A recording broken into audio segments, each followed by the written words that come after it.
Hello, lovely people. Today I feel a little bit horny, so we're going to talk about horns.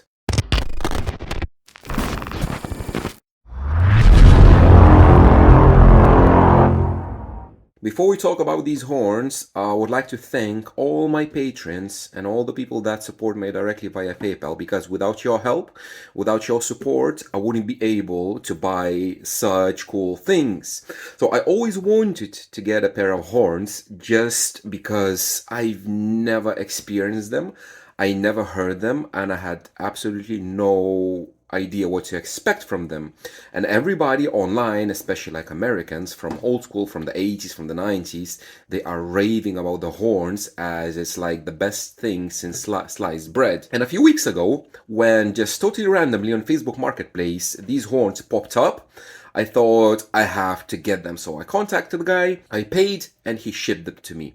So what do we have here? We have Image Dynamics, which is an American brand. I don't know how they ended up in the UK because for those who don't know, I'm located in the UK, so they're not very popular, and I haven't seen a single build with horns like online in the UK. Probably they are there, but most likely it's gonna be like old timers that they don't share stuff, just have them. So why horns are so special? As you can see, horns don't look anything like a regular normal driver. So these are very, very old. I don't know when they manufactured. They are beaten up. They have like, I think this one, yeah, this one has like glue all over the place, corner broken, some fixings, extra mountings and everything. But all of this absolutely doesn't matter because the main part of the horn is two parts. So it's the actual horn itself, the curvature, how it actually propagates the sound wave and everything, and this thing which is called a compression driver. So in this video, we're gonna go through everything that I can show you about the horn. So we're gonna take impedance sweeps, we're gonna do distortion measurements, we're gonna put them in the car, and we're gonna kind of tune them. We'll see how they sound like, how they perform, what you expect of them, because I'm not gonna lie, I know absolutely nothing about horns. Zero. I know the only thing that I know is like some theory, how a horn works and how is it compared to like a normal speaker driver. But with playing with them, installing and everything, I don't know absolutely anything. So if you're gonna see anything that I'm doing wrong in this video, please comment below, or if you have any tips, please comment them below as well. So this set came, I don't know why, with a spare set of these compression drivers. So I have a couple of them just to play around. So this is called a compression driver. And what it has, I already disassembled it just to show you. It has a mouth, which I think this is like an 1 inch. They have like different standards for mouth size. And these compression drivers are used mainly in live sound, in like PA systems, where you need a very high sound pressure level. And I don't know why horns are not used in SPL systems, why they use like Pro Audio mid-ranges and stuff. I don't know. So this one is CD 1E version 2, and all four of them are exactly the same. So I really don't know why they're different. So this one looks like it's cut off, maybe just for fitting purposes, because you can see this is a little bit different. I have absolutely no idea.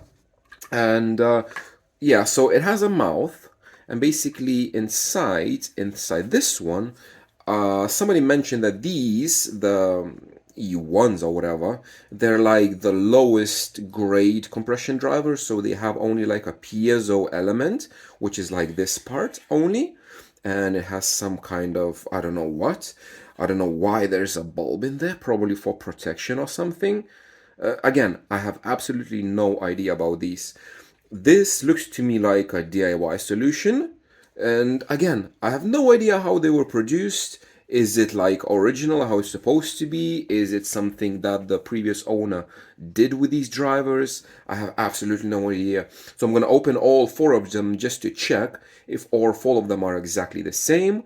And what's happening is, for these horns, you can buy compression drivers. So companies such as like Fatal Pro, Bema, or like many other pro audio companies, they do make compression drivers.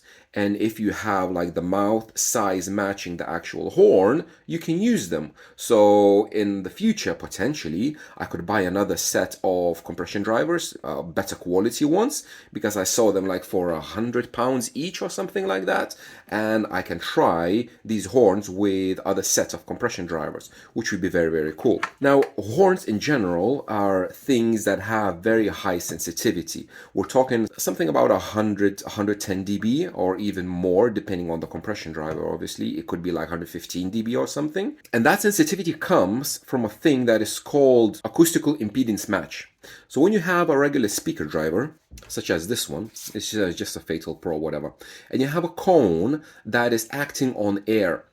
And when a cone is acting on air, it has very high impedance because you're trying to transfer energy from the very rigid material, such as a speaker cone, into air, which has extremely low density. And when these two mediums, cone and air, kind of trying to transfer the energy, it's very difficult to do that. With horns is a bit different because what you have, when you have this mouth, which is very, very small, and you have very small diaphragm inside, the horn, what it does, it gives you like a gradual increase in the acoustical impedance. And that's why you can have a very small moving cone or diaphragm, and with the help of a horn, it starts with the air impedance being very low because there's very little air in that mouth, as you can see in there, and then it gradually increases the amount of volume, and it kind of transfers the energy much smoother and with much more efficiency. And that's why the horns are so efficient. Now, of course, this explanation is very, very simplified, but it worked kind of like that. So if you've seen any kind of other horns, probably you saw that most of them are like either circular or like very big, large, and you have the compression driver like here in the front because it's like symmetrical. But for car horns, it's not symmetrical. Everything is like to the side because these are supposed to be mounted under the dash. Some of them, I think old schoolers try to mount them like in the dash, firing up the glass or something like that. But they're designed to be mounted under the dash, flat with the floor and to the side. That's why you have this kind of interesting shape where you can literally hide it under the dash like this. So when I'm going to install them in the car, I'm going to show you how they look like. And the whole idea for these is to pair them with a Pro Audio mid-range. So most people are pairing them with like 8-inch mid-ranges, and when they're under the dash, you have the mid-range in the kicks, usually in the old school builds. So you don't have a big distance between, like physical distance between these two drivers. And if you're talking about a crossover range, we have a passive crossovers here for them. And these are crossed, I think something like 1K. So they act as a very low playing tweeter. Now, how high they can play, I'm not sure. We're going to test it. We're going to see. But as far as I know, compression drivers and horns don't play like all the way up. Maybe some of them do, but I had the impression that they don't play as high as like a Metal Dome Tweet or something. So talking about the passive crossovers, these are supposed to be used, as I mentioned, with a Pro Audio mid-range, which is like a 8-inch or whatever. I have a 6.5 in the door, the Pro Audio, so that's what I'm going to use it with. And these are the crossovers. You have one input and two outputs. So for the mid bass and for the horn. I did open up one of the crossovers just to have a look, and we have this. Inside this crossover, we have some adjustability. So we have input attenuation, which is basically controls the level of the whole horn, and we have two EQs. So I will be very interested to see what these EQs do. I would assume they're going to be either in different frequency ranges and it's going to pull up or down, or one is going to be same frequency, but just one is going to be very wide Q and the other one is a bit narrow Q. I don't know, maybe these horns have a natural peak that needs taming. Again, I have absolutely no idea. The only comment that I want to make about these passive crossovers, the quality of the components is exceptional in my view. It's extremely good. So I have these resistors, which are 5 watts, different nominals, but you have the inductors in the horn circuit are open core, so they have no ferrite core. It's an open core inductor, open air inductor. And these, I would imagine, going to be in the woofer circuit, which have the iron core. And again, I assume these electrolytic, because they're poor quality, they're going to go for the woofer, because it's at the bottom. And these probably are film caps, but they're very high quality. These caps are going to be for the horn circuit. And I would imagine that some of them, because you have 1, 2, 3, 4 different caps, these caps probably, I would imagine, going to be something to do with the EQ. So probably one of the caps is going to act as the main filter with the coil just for the level. Then you're going to have one EQ and something with the other EQ. I don't know, maybe like a notch filter or something. We'll see. We're going to measure them and we're going to see. But the component wise, it's very, very high quality components. So for today, for this testing, I will be using these passive crossovers because they're designed to be used with these horns. I don't feel very confident to play around with the DSP, like to set active crossovers, because I don't know where they're supposed to be crossed. I have absolutely no idea about these horns, as I mentioned. How low a horn plays is dependent on the size of the actual horn. The bigger the horn, the longer, the bigger the mouth, the lower it's gonna play.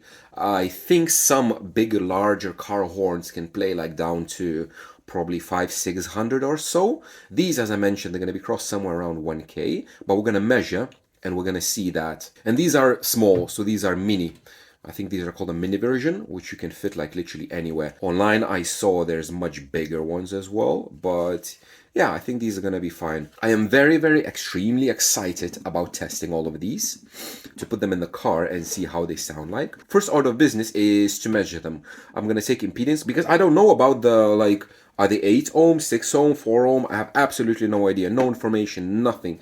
So we're going to take impedance sweeps. We're going to see how they perform in these. Then we're going to take distortion measurements, because for these, the distortion, it doesn't, I'm not sure if it's supposed to have a baffle or something, but I would imagine that no. So I can literally have them in free air somewhere and just have the microphone like 1 meter away and just try to measure. At the same time, we can try to measure like how the response changes depending on the angle, because you can see that this horn is here, the actual compression driver. So if you're gonna have the microphone somewhere on this side, I would imagine it's gonna measure higher frequencies because they're gonna go straight from the compression driver. But if you're going to measure on this side, it's going to be less high frequency content because it's like around the angle or so. I don't know. We're going to see. Frequency response, we're going to measure in the car when they're going to be installed, because this is the actual application for them under the dash in the car. So yeah, let me take some measurements and we're going to jump into the laptop and see what we have. So I did the impedance sweeps. I was using Focusrite. I had to use the passive crossovers because without the passive crossovers, I was getting total nonsense. So just for test, I tested just one regular driver that I had, the 3-inch, just to see that it's actually measuring good. So it's measuring good. And what I had these. So these are all 4 compression drivers overlaid on top of each other, and they are measuring absolutely identical. So I have 1, 2, 3, 4. There's something here on 1K and impedance peak at 5K, and then it drops down. Now, do compression drivers measure like that? I have absolutely no idea. But the only thing that I wanted to check is to check that they perform it identically, that there's no issues with them, and they're actually working. So we have something happening here, but in general, it looks like this. Is it supposed to be like this? I don't know. If you know, please comment below. But yeah, I have these results. So now I'm going to test the distortion. Okay, distortion and frequency response. So very simple, at home, just there, microphone there.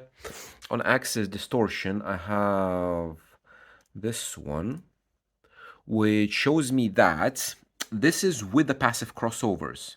So even with the passive crossovers, I measured only on one level, which was like 85 dB from 1 meter, because there's no difference with all the other ones, because for me, the most important thing is the trend, where it goes. Is it flat? Is it whatever? The level is like, whatever. So on 85, we have plus 0.2 there, and it's rising with the higher frequencies. And here we have close to 1% at 7K. This is at 85 dB. So with two horns, that's what, 87, 88 dB, which is quite high distortion level here. And here is a bit lower, but even if they're crossed with a passive crossover, we have massive distortion down like at a 600, 700, 800. So it doesn't cut everything, but here we have massive distortion in the upper mid-range. Now again, is it supposed to be like that? I have absolutely no idea because I never seen any distortion measurements of any kinds of horns, or especially like these. So I have absolutely no idea how it's supposed to be, but I have this. So they play nice like 1.5 all the way up to like 3, 4, 5K, where this is the harshest region of frequencies for us. But then we have a higher distortion here and massive distortion 5% at here, even playing at 85 dB, even with the passive crossovers. So maybe it would benefit from an active crossover. I'm not sure. Just to double check, I made another measurement, but we have the same. Now, very quickly, I know I said that I'm not going to do frequency response, but I did it anyway because why not? So the frequency response is on axis 45 degrees, off axis one way or the other way, and 60 degrees, something like that, something similar. So this is a bit of a mess, so let me apply some smoothing to see a bit better. There we go. Yeah, so on axis we have this, which is it's not flat, it's not linear. You have massive, let me just remove everything, just leave this.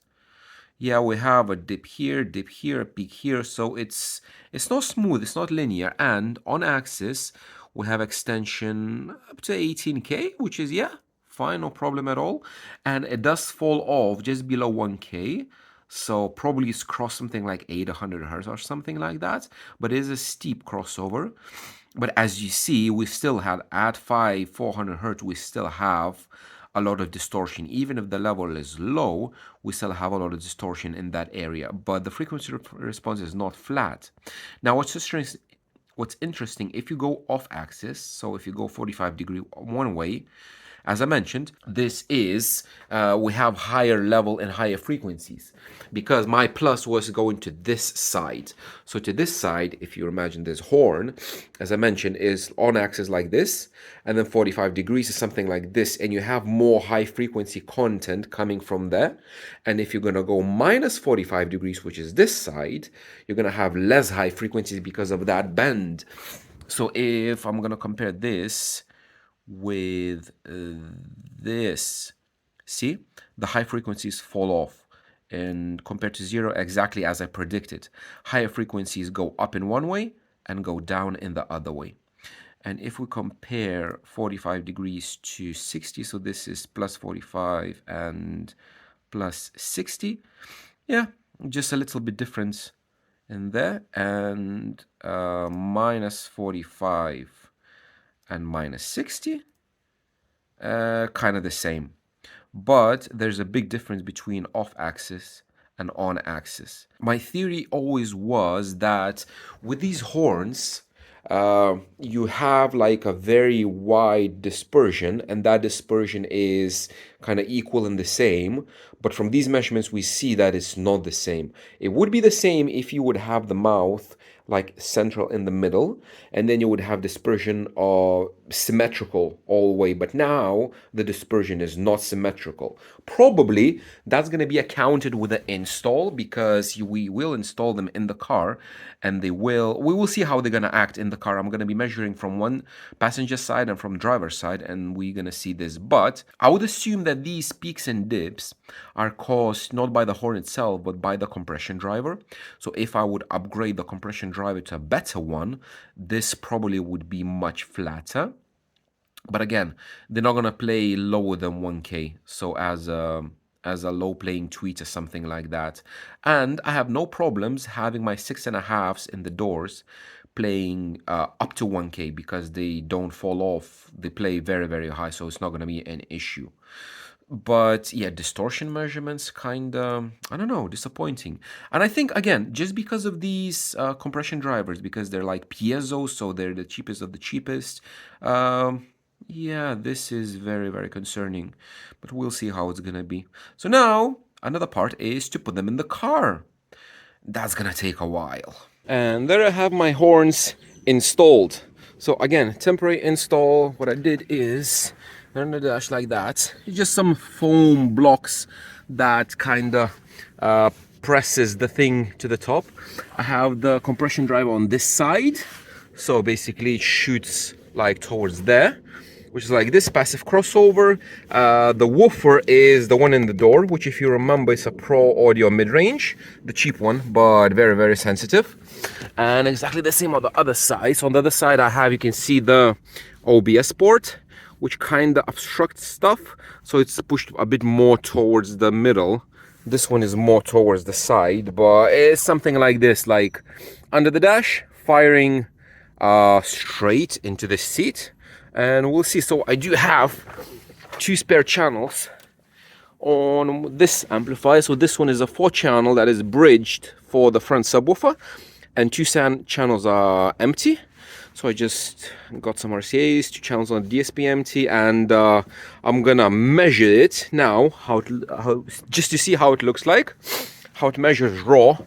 So it's gonna be, yeah, I might disconnect the mid basses just to see, disconnect the mid bass, disconnect the horns just to see how they measure on their own with the passive crossover. And I have these attenuations on passive crossovers that I'm gonna be adjusting and see what they do. But in general, very excited to see how it measures. Yeah, the car is a mess because it was raining for the past week. So yeah. Okay, measuring time. Now, I haven't measured it yet, but I'm trying to make some assumptions because just by sitting here, by looking at this, so I have this one here and that one there.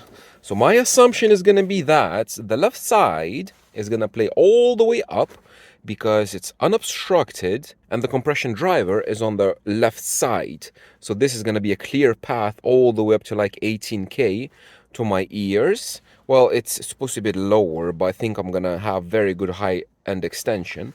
But for this one, because my steering wheel is right in front of it, so everything is gonna be blocked. Even if I would have it shifted side to the side, more to the right side, up to like here, still I would have everything obstructed by the steering wheel. So from this side, for the passenger, you're going to have all the top end extension. So my theory is that it's going to be very difficult to have a center image because the center image is going to depend on the level. So since level is going to be much higher for the higher frequencies, level is going to be much higher on that side than this side, I think is going to be very difficult. Like if you would sit in the middle of the car, then yes, you would have equal, everything the same from both sides. So that's going to be ideal. So if you're a passenger sitting in the back, that's ideal. But if you're sitting on the sides, I don't know. Let's measure. So I didn't measure them. I did listen to them. Now, one thing is that one of the Pro Audio mid bass that's in the doors, for some reason it doesn't work. I don't know why. So I kind of listened only with one side. Oh man, it just fell down. Yeah, so again, because it's just for testing, it's fine. So I play with one side, but I was listening mainly without the mid basses, just to the horns themselves. Now, what did I hear? To me, they sound just like the Bullet Tweeters, the cheap Bullet Tweeters that I had. If you remember previously, I tested the Bullet Tweeters with the Pro Audio mid-ranges. To me, they sound exactly the same. Not very nice. I don't know to describe it. So the center image, again, everybody says that even if you have the horns like under there, you have like the mids and everything, you're gonna have your stage on the dash. For me, that didn't happen. I don't know why. To me personally, when I was listening, the stage was there. Like, so the horns are a bit lower, like there. So the stage was a bit higher, but it's like somewhere there. I don't know why. It never appeared anywhere close. Everything was like below the dash, way below the dash, somewhere like where the radio is. So again, and what I want to say straight away, this is just testing. I'm not making definite conclusions about anything. It's just like I just bought them. I put them there, I listen to them. I'm just describing what I'm hearing. I'm not saying that the horns are trash or whatever. It's just, I'm just trying to describe what I'm hearing. They are old, and what I noticed as well, uh, that one is crackling a bit.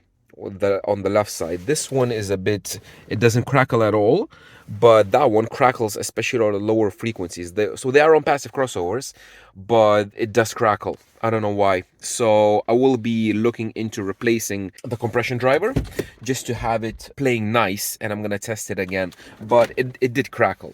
Anyway, the frequency response. Let me show you, because this is the whole point why I was putting them there to measure. So I did test the frequency response with the EQ that is there and without the EQ. So we have left and right side is like this. The left one is red, which is the top one, and the right one is the purple one. So as I mentioned, my predictions was that the left side is going to play much higher just because it's aimed towards me more, and I have that mouth opening there, so I would be able to hear more high frequencies, and that's exactly what happened. So the left one, as you can see, it kind of has a peaky response at 3K, which, as I mentioned, sounds very similar to a horn, to a bullet tweeter, and it doesn't sound that pleasant. It sounds a bit shouty. So this 3K needs to be removed. And then we have a dip, and then we have a peak. So this is, I don't know what, and then we have extension all the way. Now on the right side, we have very similar. There is kind of, if you can imagine, like a peak, but then everything rolls down just because, as I mentioned, everything was playing towards the passenger. So the passenger would be hearing all the higher frequencies and the driver will not. Now the EQ, let's have a look at the EQ, what the EQ does. So on the left side, we have EQ plus one EQ, and that's the second EQ. So I think that the EQ number one is a very, very wide cut, and basically cuts everything like this just to remove 3K peak. And EQ number two, if we compare it, EQ number two leaves the top end and it just removes this peak. So one, as I mentioned, is very, very wide cut, and the second one is very narrow cut. And then you can apply both of them, both EQs, EQ1 and EQ2, and it basically brings it down. So with both EQs applied, the left side becomes much more linear, apart from the very, very top end. So this peak at like 8.5K, it's a massive resonance or something. I don't know why it's there, but it becomes much more linear. And now if we have a look at the right side, that's the right side with nothing, and it has the trend that it goes down just because, again, it's off axis, if you can see. If you apply one EQ, it brings everything down, and the second EQ, exactly the same, just the middle. So it leaves the top, but just the middle. And if you apply both EQs, just like that, it just removes everything, similar to a level. So what I did, I matched the right side. I left it as it is without EQ because I wanted all the extension to the top end, so I had to leave it without anything because EQ removes everything. And then the left side, I played the left side with EQ number one, which reduced this. And for this, I have kind of a matching response from 1K all the way up to like 8K. So this is very, very matching, and this is not matching. And we have some differences here. When I was playing like the centered image and like music in general, it did image well. Image well, I mean that everything stays where it's supposed to be, nothing shifts left and right, but just the level, it was very, very low, somewhere like where the radio is, where the AC controller is. So it was like this. And the right side, I had the ability to play with the mid bass. So the right side with the mid bass was like this. So the mid bass adds everything, and we can see that the mid bass with the horn is in phase because there's no dip, everything is fine. It's just the mid bass has this mountain of energy that needs to be pulled down and removed. Now again, I need to open up the door just to see what's wrong with that mid bass. And the second stage with this, it will be figure out why is it crackling or something. So I might replace the actual driver with the other, because I have two spare ones, so I can replace the driver, then figure out why that is not working and make them to work together. Because time alignment wise, it doesn't need that time alignment because they're very, very close together. If you can like point straight to the compression driver and to that driver, is the same distance. With this one, it's similar. That one is a bit further away. It's going to be there. This one is a bit closer. But again, since it's crossed at about 1K, it shouldn't be a problem at all. Future testing will be needed and it will be there. But for now, I was playing something like this and it didn't sound as pleasant. I would imagine because of this kind of perceived peak, because in my tune I have a slight dip in this area and this is a little bit of a peak. So yeah, we'll need to work on that. And next time I'm going to EQ, put everything on active channels and EQ properly, and then we'll see how it goes. But this dip and this massive peak, I don't know, it doesn't look good. So these are my initial impressions of these Image Dynamic mini horns. Initial impressions, not as good. Do I regret buying them? Absolutely not, because there's going to be much more experiments. I'm going to be replacing the compression drivers for something better and something very, very nice, and see if that's going to improve things or not. But in general, they didn't blow me away. I don't know. They don't sound as good as I expected. But yeah, again, before you comment that I did everything wrong or I don't know what I'm doing, yes, I know that I don't know what I'm doing. I am playing around. I'm just sharing my discoveries and my first impressions. So thank you very much for watching, guys, and I will see you in the next one.